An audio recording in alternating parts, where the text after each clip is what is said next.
கர்த்தரா இயேசு கிறிஸ்து நாமத்தினாலே உங்களுக்கு என் அன்பின் வாழ்த்துதலை தெரிவித்துக் கொள்கிறேன். கர்த்தர் நாம ஸ்தோத்திரம். வேளையில் திருடர்கள் எங்கே பார்க்குறாங்க, நாங்கள் எங்கே திருடுறோம், நாங்கள்லாம் திருடுறதெல்லாம் இல்லைன்னாதீங்க. என்னத்தை திருடுறோம் நீங்கள் பாருங்கள். வசனம் கொஞ்சம் வசனம் பாருங்கள். எபேசியர் 4ஆம் அதிகாரம் 28ஆம் வசனம்.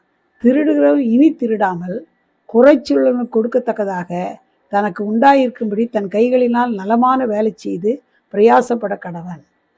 இப்போது நம்ம கஷ்டப்பட்டு சம்பாதிக்கணும். இது கர்த்தர் நம்மளுக்கு எதிர்பார்க்குறார். வேலை செய்யாத சுற்றுறவங்க ஆட்கள் இருக்கிறாங்க, அப்படி இருக்கக்கூடாது. நம்ம உட்காந்து சாப்பிட்றோன்னா நம்ம கையின் பிரயாசமானு பார்க்கணும். இதுதான் கர்த்தர் நம்மளுக்கு எதிர்பார்க்குறார். அது 1 பேதுரு 4:15. ஆதலால் உங்களில் ஒருவனும் கொலைபாதகனாவது திருடனாவது பொல்லாங்கு செய்கிறவனாவது அந்நிய காரியங்களை தலையிட்டு கொண்டவனாய் ஆவது பாடுபடுகிறவனாய் இருக்கக்கூடாது. இப்போது யாருமே என்ன பண்ணோம், இந்த மாதிரி கொலைபாதகனாகவோ திருடனாகவோ இருக்கக்கூடாது. அந்நிய காரியங்களை தலையிடக்கூடாது. இது கர்த்தர் நமக்கு எச்சரிக்கிறார். அது மட்டும் இல்லை, இந்த 1 கொரிந்தியர் 6:10 திருடரும் பொருளாசைக்காரரும் வெறியரும் உதாசீனரும் கொள்ளைக்காரரும் தேவனுடைய ராஜ்யத்தில் சுதந்திரிப்பதில்லை. சுருக்கமாக சொல்லணும்னா, கொள்ளைக்காரெல்லாம் தேவன் ராஜ்யத்துக்கு போக முடியாது. நான் எங்கே திருடுறேன், எந்த பொருள் திருடுறேன், நான் திருடுறாள்லன்னு நினைக்காதீங்க. நம்ம எதை திருடுறோன்னு கொஞ்சம் சில ஆலோசனை பார்க்க போகிறோம். அதை நம்ம திருத்திக்குவோமானா கண்டிப்பாக கர்த்தர் நம்மளை ஆசீர்வதிப்பார். நம்ம ஆசீர்வாதமாக உலகத்தில் வாழணுன்னு தான் கர்த்தர் விரும்புகிறாரு. உலகத்தில் ஆசீர்வாதமாக கர்த்தரை பார்த்துக்க, கர்த்தர் வருகையில் கூட நம்ம போகணுன்னு கர்த்தர் விரும்புகிறாரு. பாருங்கள், தேவனுடைய நாளை திருடக்கூடாதான். எங்கே திருடலான்றீங்களா? கரெக்டாக நீங்கள் திருடல, ஆனால் தேவனுடைய நாளை திருடக்கூடாது. பாருங்கள், எபிரேயர் 10:25 சபை கூடி வருதலை சிலர் விட்டு விடுகிறது போல நாமும் விட்டு விடாமல் ஒருவருக்கொருவர் புத்தி சொல்ல கடவோம். நாளானது சமீபித்து வருகிறது எவ்வளவாய் பார்க்கிறீர்களோ அவ்வளவாய் புத்தி சொல்ல வேண்டும். இப்போது சபை கூடி வருதலை விட்டுக்கூடாது. கர்த்தருடைய நாள் இந்த ஞாயிற்றுக்கிழமைன்றது நம்மளுக்கு ஞாயிற்றுக்கிழமை, சில தேசங்கள் வெள்ளிக்கிழமை, அந்த மாதிரி ஒரு நாள் இருக்குது இல்லைங்க. அது கர்த்தருடைய நாள். அந்த நாளை நம்ம திருடக்கூடாது. நம்ம என்ன பண்ணணும், சபைக்கு கண்டிப்பாக போகணும். அப்படி சபைக்கு போகாத இருந்தால் அவங்களுக்கு புத்தி சொல்லணும். சபைக்கு போனீங்களா, சபைக்கு ஏன் வரல, வாங்கணும். ஏன்னா நாளெல்லாம் வாரமெல்லாம் நமக்காக பயன்படுத்துகிறோம், வேலையை செய்கிறோம், உலக வேலை செய்கிறோம், சம்பாதிக்கிறோம், எல்லாமே செய்கிறோம். ஆனால் கர்த்தருக்காக ஒரு நாள் கொடுப்பது ரொம்ப நல்லது. இதை நம்ம திருடக்கூடாதுன்னு வசனம் நமக்கு சொல்லுது. அது மட்டும் இல்லை, லூக்கா 4:16 நாம் இந்த ஊராகிய நாசரேத்துக்கு அவர் தம்முடைய வழக்கத்தின்படியே ஓய்வு நாளில் ஜெபாலயத்திலே பிரவேசித்து வாசிக்க எழுந்து நின்றார். இயேசு அவ்வளோ உண்மையாக இருந்துக்கிறார். ஓய்வு நாள்லாம் கரெக்டாக போயிடுவார். போயிட்டு அவங்க உட்காந்து வசனத்தை வாசிக்கிறது, பிரசங்கம் பண்ணுறது, இந்த மாதிரி உண்மையாக ஒழுங்காக செய்துக்கிறார். நமக்கு ரோல் மாடல் அவர் தான்.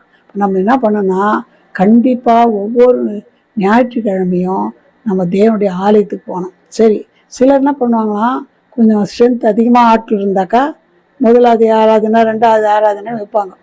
காலையில் ஆராதனைக்கு போயிட்டு வந்தாலும் ரொம்ப நல்லது. அதிகாலையில் தேடுவோர் என்னை கண்டவர் வசனம் சொல்கிறதுனால நம்ம அதிகாலை ஆராதனைக்கு போயிட்டா அதுக்கப்புறம் வீட்டுக்கு இதாகி சாப்பிடலாமா, அதாகி சாப்பிடலாம், இங்கே போகலாமா, அங்கே போகலாமா, இப்படி அப்படி இருக்கவே கூடாது. அந்த நாளை நம்ம திருடக்கூடாது. அந்த நாளில் ஆராதனை காலையில் போயிட்டு வந்தாலும் நம்ம என்ன பண்ணலாம், நல்லா ஜெபிக்கணும், துதிக்கணும், ஆராதிக்கணும். அது மட்டும் இல்லை, நம்ம என்ன செய்யணும்னாக்கா கண்டிப்பாக உட்காந்து வசனத்தை தியானிக்கணும், வசனத்தை ஜெபிக்கணும். இல்லை வேறு எதுனா வீட்டில் சமையல் வேலை இருந்தால் கூட என்ன பண்ணலாம், டிவியில் நல்ல பிரசங்கெல்லாம் வருது, கண்டதையும் வைக்கக்கூடாது டிவியில். அதெல்லாம் வச்சு வசனத்தை கேட்டுங்களே கூட இந்த சமையல் வேலை அந்த மாதிரிலாம் கூட செய்யலாம். அப்போ நம்ம என்ன செய்யணும்னு விரும்புகிறாருன்னா, அந்த நாளை, ஓய்வு நாளை நம்ம திருடக்கூடாது. சிலர் பண்ணுவாங்க, போயிட்டு கடகணும் சமைச்சு சாப்பிட்டுட்டு உடனே புறப்பட்டு வெளியில் போய் மற்ற சுவிசேஷம் அறிவிக்கிறதோ ட்ராக்ஸ் கொடுக்குறதோ அந்த மாதிரி ஊழியம் செய்கிறவங்க சில சபைகளில் நடக்குது. அந்த மாதிரி சாப்பிட்ட உடனே கிளம்பி ஊழியத்துக்கு போகிறாங்க. அந்த மாதிரி நம்ம செய்த அது ஆசீர்வாதம். இந்த நாளை திருடாதேன்னு கர்த்தர் சொல்கிறார். அவருக்காகவே அதை பயன்படுத்தணும்னு கர்த்தர் விரும்புகிறார்.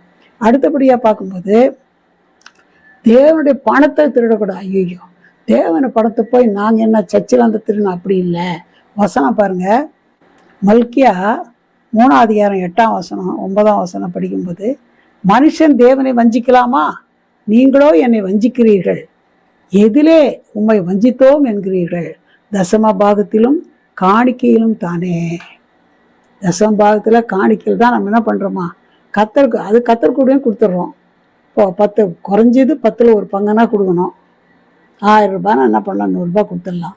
இப்போது 10,000 ரூபாய்னா 1000 ரூபாய் கொடுக்கணும். இது என்ன பண்ணோம், அவருடைய பணம். ஒரு வீட்டில் வாடகை வீடு இருக்கிறோன்னு வச்சுங்க, வாடகை வீட்டில் இருந்தால் வாடகை கொடுக்கணும் விடுவாங்களா? இல்லைங்க. எங்களுக்கு சாப்பாட்டுக்கு வேணும், பிள்ளைங்களுக்கு ஃபீஸுக்கு வேணும்னா ஒத்துக்குவாங்களா? நீ ஃபீஸ்னா கட்டு, சாப்பாடுனா என்ன செய்தாலும் எங்களுக்கு கொடுக்க வேண்டிய பணத்தை கொடுத்துருன்னு சொல்லுவாங்க. அப்போது நம்ம அந்த மாதிரி கரெக்டாக வீட்டு வாடகை கொடுக்குறோன்னு சொன்னால், இதை பணத்தை கூட கத்தருக்கு கொடுக்க வேண்டிய காணிக்கைகள் உண்மையாக இருக்கணும், கொடுத்துடணும். இது கத்தர் திருடக்கூடாதுன்னு கத்தருடைய வசனம் சொல்லுது. நீங்கள் சபிக்கப்பட்டவர்கள் ஜனத்தாராகி நீங்கள் எல்லோரும் என்னை வஞ்சித்தீர்கள். மல்கியா 3:9.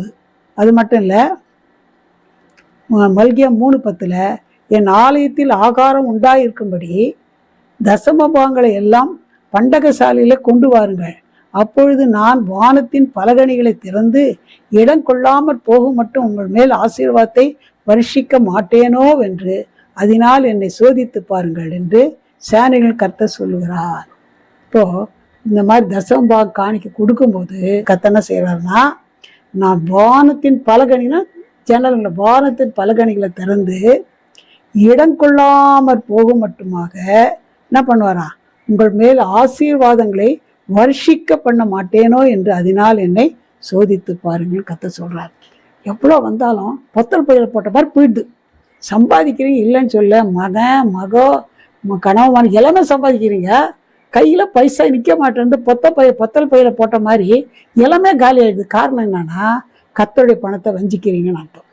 கர்த்தருடைய பணத்தை என்ன பண்ணு, அவருக்கு 10ல் ஒரு அட்லீஸ்ட் குறைஞ்சது. ஆனால் புதிய ஏற்பாடு பிரகாரமாக எவ்வளோனா கொடுத்தா அவ்வளோ ஆசீர்வாதம். அதனால் நீங்கள் பொருளை இதுவரைலாம் செய்யலைன்னா செய்து காணிக்க கொடுக்கல, தசமபாகம் கொடுக்கலன்னா கர்த்தருடைய பணத்தை திருடுறோம். திருடுனாக்கா நம்மளுக்கு பொத்தல் பையில போட்ட மாதிரி போயிடும். ஒழுங்காக காணிக்க நம்ம கொடுக்கும்போது இடம் கொள்ளாமல் போக மட்டுமே கர்த்தர் நம்ம என்ன செய்வார், ஆசீர்வதிப்பார். நேரத்தை கூட திருடக்கூடாது. தேவனுடைய நேரத்தை நம்ம திருடக்கூடாது. ஒரு நாள் இவ்வளோ பைபிள் படிக்கிறேன், இவ்வளோ நேரம் ஜெபம் பண்ணணும், ஒவ்வொரு நாளும் ஞாயிற்றுக்கிழமை தான் போகிறேன், அதாவது மற்ற நாளில் கூட என்ன பண்ணணும்னா, நீ எந்த வேலைலாம் செய்தீங்க எங்கன்னா போங்க, கண்டிப்பாக என்ன பண்ணணும், அட்லீஸ்ட் 1 மணி நேரம்னா அதிகாலையில் எழுந்துச்சு ஜெபிக்கணும், துதிக்கணும், வேதம் வாசிக்கணும். அதுக்கப்புறம் தான் நம்ம வேலைகளுக்கு போகணும். இது கர்த்தர் விரும்புகிறார். இதை நம்ம செய்யலை, எழுந்த உடனே ஆக்குறது அரைக்கிறது வேலைக்கு போகிறதுன்னா அவருடைய நேரத்தை நம்ம திருடுற மாதிரி இருக்குது. இது திருடுனா அது நமக்கு ஆசீர்வாதம் இருக்காது. எவ்வளோ வேலை செய்தாலும், நம்ம முதல்ல சொன்ன மாதிரி வேலை செய்தாலும் சம்பாதிச்சாலும் அது பொத்தல் பையில போட்ட மாதிரி போயிடும். அந்த நேரத்தை நம்ம திருடக்கூடாதுன்னு கர்த்தர் விரும்புகிறார். ஏசாயா 42:8 நான் கர்த்தர், இது என் நாமம், என் மகிமை வேறொருவனுக்கும் என் துதியை விக்கிரங்களுக்கும் கொடேன். கர்த்தரே சொல்கிறாரு, எனக்கு கொடுக்க வேண்டிய நேரத்தை கொடுங்க, எனக்கு கொடுக்க வேண்டிய மகிமையை கொடுங்கன்னு சொல்லி கர்த்தருடைய வசனம் சொல்லுது. வெளிப்படுத்தல் விசேஷம் 5:12 அவர்களும் மகா சத்தமிட்டு அடிக்கப்பட்ட ஆட்டுக்குட்டியான வல்லமையும் ஐஸ்வர்யத்தையும் ஞானத்தையும் பலத்தையும் கனத்தையும் மகிமையும் சோத்திரத்தையும் பெற்றுக்கொள்ள பாத்திரராக்கி என்று சொன்னார்கள். இதுக்கெல்லாம் பாத்திரர் அவர். நம்ம காணிக்க கொடுக்கறது, வனத்தை கொடுக்கறது, மகிமை கொடுத்துருக்குது, பலத்து எல்லாத்துக்கும் அவர் பாத்திரனால நம்ம என்ன பண்ணோம், அவருக்கு முதலிடம் வசனம் சொல்லுது, முதலாவது தேவன் ராஜ்யத்தை அவர் நீதியை தேடி போடுங்கள், அப்போ இவளெல்லாம் கூட கொடுக்கப்படும். நீ கர்த்தர் கொடுக்க வேண்டியதெல்லாம் கொடுக்காத திருடுற மாதிரி. அப்படி கர்த்தர் கொடுக்க வேண்டியதெல்லாம் நீ கொடுத்து பாரு, கண்டிப்பாக அது அவர் பாத்திரர், கண்டிப்பாக அது கேட்ட ஆசீர்வாதத்தை கர்த்தரே கண்டிப்பாக தருவார். அது மட்டும் இல்லை, இன்னொரு காரியம் பாருங்க, தேவனுடைய வசனத்தை திருடாதே. எப்படி பாருங்க, நீதிமொழிகள் 30ஆம் அதிகாரம் 6ஆம் வசனம் அவருடைய வசனங்களோடு ஒன்றையும் கூட்டாதே, கூட்டினால் அவர் உன்னை கடித்து கொள்வார், நீ பொய்யனாவாய். வசனத்தை இருக்குதோ வசனத்தை வசனம் மாதிரி சொல்லணும். இதில் சில என்ன பண்ணுவாங்கன்னா, ஒன்று கூட்டுவாங்க, ஒன்று கழிப்பாங்க. கூட்டவும் கூடாது, கழிக்கவும் கூடாது. வசனம் தான். வசனத்தை இருக்கிற மாதிரி சொல்லணும்.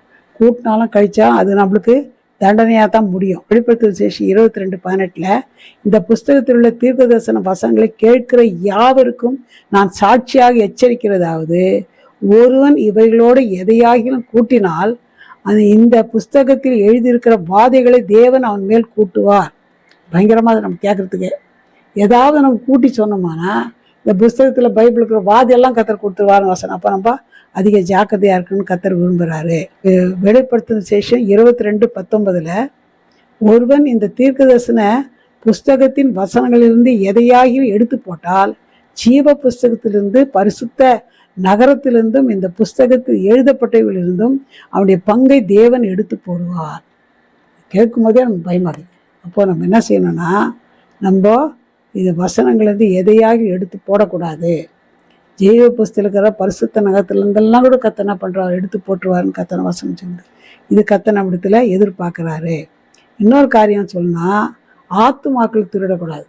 நம்ம என்ன பாருங்கள், ஒரு சபையில் ரட்சிக்கப்பட்டு போகிறாங்கன்னா இன்னொரு சபை தொடங்கணும்னு சொன்னாக்கா ரொம்ப கஷ்டப்பட்டு ஜெபம் பண்ணி ஆத்துமாக்கள் சத்தியம் சொல்லி ரட்சிப்புகளை நடத்தி அதுக்கப்புறம் தொடங்கினா பரவாயில்ல. இன்னொருத்தர் கஷ்டப்பட்டு சபை நடத்தியிருந்தால் அங்கே இருக்கிற ஆத்துமாக்களை நம்ம சபைக்கு கொண்டு வரக்கூடாது. பாருங்கள், யாத்திரையாக 21:16 ஒருவன் ஒரு மனிதனை திருடி விற்று போட்டாலும் அவன் வசத்திலிருந்து கண்டுபிடிக்கப்பட்டாலும் அவன் நிச்சயமாய் கொலை செய்யப்பட கடவன். அப்போது நம்ம இந்த வேலைங்கெல்லாம் நம்ம செய்யக்கூடாது. ஆத்மாவை திருடக்கூடாது. கத்தர் விரும்புகிறார். நம்ம கத்தர் கொடுத்த ஆத்மாவை வச்சு நம்ம நடத்தலாம். மற்ற சபையிலேருந்து நம்ம என்ன பண்ணக்கூடாது, ஆத்மாங்களை திருடக்கூடாது. இப்போது இதெல்லாம் திருடுதான். நான் திருடுகளை யார் பணத்தை திருடுனா யார் சொத்து திருடுன்னு நினைக்காதீங்க. இதெல்லாம் நம்ம செய்யக்கூடாத காரியங்க. அதனால் நம்ம அதிக ஜாக்கிரதையாக இருக்கணும்னு கத்தர் விரும்புகிறாரு. நம்ம ஜெபிக்கலாம். எங்களை நேசிதான பரம்பிதாவே, நல்ல வேலைக்காக நன்றியோடு துதிக்கிறையா, விசுவத்திருக்கிறையா. ஆண்டவரே, திருடுறங்க பரலவராட்சி போதில் நான் வேதத்தில் வாசித்தோம்ப்பா. நாங்கள் பணத்தை திருடல, பொருளை திருடல நாங்கள் நினைக்கிறோம்ப்பா. ஆனால் வசனம் சொல்லுது, கத்தாவே காணிக்க தசம்பாங்க கொடுக்கலான்னா பணத்தை திருடுறோம், கத்தருடைய பணத்தை திருடுறோம். ஆண்டவர் ஆராதனைக்கு போகலன்னா ஆண்டவரே கத்தருடைய நாளை திருடுறோம். அது கத்தர் கொடுக்க வேண்டிய நேரத்தை கொடுக்கலன்னா அந்த நேரத்தை நாங்கள் திருடுறோம். ஆண்டவரே சோத்திரி, வசனத்தை கூட்டவும் கூடாது, குறைக்கவும் கூடாது, வசனத்தை திருடக்கூடாது, ஆட்களை திருடக்கூடாதுன்னு பார்த்தோம்ப்பா. இந்த விஷயங்கள் நாங்கள் அதிக ஜாக்கிரதையாக இருக்க உதவிச்சு. இவ்வளோ நாள் நாங்கள் எங்கே திருடல, நாங்கள் திருடலைன்னு நம்ம யோசிச்சோம்ப்பா. ஆனால் கத்தர் கொடுக்க வேண்டிய எந்த காரியத்தையும் நாங்கள் கொடுக்காமல் இருக்கும்போது அது திருடுறதாக வசனம் சொல்லுதப்பா. இப்படியா இதை கேட்ட ஒவ்வொருவரையும் ஆசீர்வதிங்கப்பா. ஒருவராவது நஷ்டப்பட்டு போகக்கூடாது தான் நாங்கள் விரும்புகிறீங்கப்பா. எவ்வளோ கஷ்டத்தில் இருக்கிறாங்க, கடன் தொழில் இருக்கிறாங்க, பிரச்சனையில் இருக்கிறாங்க, எவ்வளோ சம்பாதிச்சாலும் வெளியில் வர முடியாத சூழ்நிலை இருக்காங்கப்பா. இது கேட்ட ஒவ்வொருவரையும் ஆசீர்வதிங்க. குறைகளை மன்னிப்பு கேட்டால் மன்னிங்கப்பா. குறைகளை குற்றங்களை மன்னித்து ஆண்டவரே பரிசுத்தப்படுத்தி ஆண்டவரே இனி இந்த வேலைகள் செய்யாதபடி நமக்கு பயந்து ஜீவிக்க நீங்கள் உதவி செய்யுங்க. மன்னிப்பு கேட்டும் இடத்துல யார் வந்தாலும் அவர்களை நீங்கள் ஆசீர்வதிங்கப்பா. இந்த நாளிலிருந்து அவர்களோட மாற்றம், வாழ்க்கையில் ஒரு பெரிய மாற்றம் வரட்டப்பா. கஷ்டங்கள் எல்லாம் மாற்றம், கடன் தொழிலெல்லாம் மாற்றுங்க, அற்புதம் செய்யுங்க, பெரிய காரியம் செய்யுங்க. ஆண்டவரே ஆசீர்வாதமாய் வாழ நீங்கள் உதவி செய்யுங்க. ஜெபத்தை கேட்டதற்காக நன்றி. இயேசுவின் நாமத்தில் ஜெபம் கேளும் பிதாவே, ஆமென். இந்த வீடியோ பார்த்தது உங்களுக்கு ஆசீர்வாதமாக இருக்குமானா மற்றவர்களுக்கு ஷேர் பண்ணுங்கள். கத்தர் உங்களை ஆசீர்வதிப்பார், அவங்களே கத்தர் ஆசீர்வதிப்பார். God bless you.